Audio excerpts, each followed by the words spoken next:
Hello, my name is Dr. Dave Webster, and I've been doing social media posts on the implications of lack of access to PET-CT in Ontario. I've not posted it in a while, and in part that's because the last 3 to 4 weeks have been some of the busiest of my career. However, in addition, the College of Physicians and Surgeons of Ontario is wrapping up its investigation into whether or not I am a bad doctor that Ontario patients need to be protected from. Last week, my lawyer and I had a teleconference with college representatives. My lawyer has advised me not to post on social media at this time, and so I'm just going to make a few general comments to let you know that I'm still alive and well.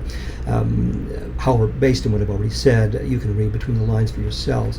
The Ontario you live in, and once upon a time for me, seems like a pretty ideal place to live in this troubled world.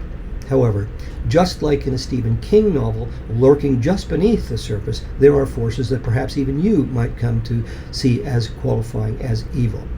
I mean, I want you to think about it.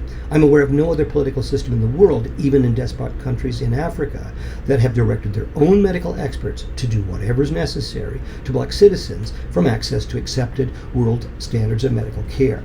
I've said previously that if you have cancer, you should leave Ontario, and that statement has never been truer, but unfortunately not very practical. However, I would now like to give some advice to Ontario's medical students and doctors just starting out in practice. You really, and I really mean you really need to consider leaving Ontario if you ever hope to practice the medical care that you are capable of. The various colleges you have trained under will tell you your first role is to advocate for your patients. Indeed, the College of Physicians and Surgeons makes this very clear. However, in the fine print from the college, the message is this: if you dare to challenge the actions of the Ontario government's medical experts, the tentacles of the college will reach out and suck you under. And for those of you who have cancer, I see nothing in the foreseeable future to suggest that I should change my advice for you to leave Ontario.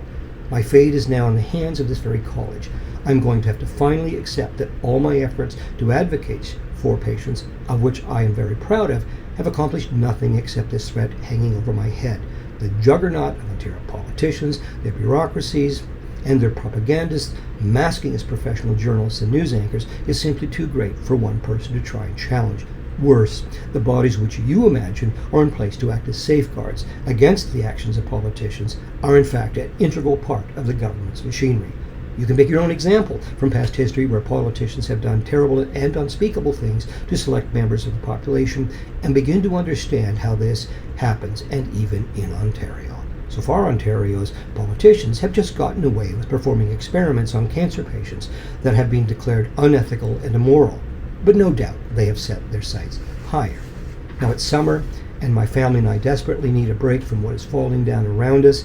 Therefore, I probably won't be posting much until September, at which time my intention is to make public all the details of my fate.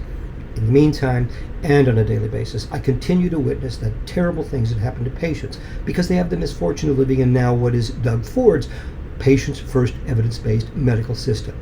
Most recently, and most upsetting, this includes a close friend of mine who was denied a critical PET scan by the powers that be. So see you in September, and thanks for listening.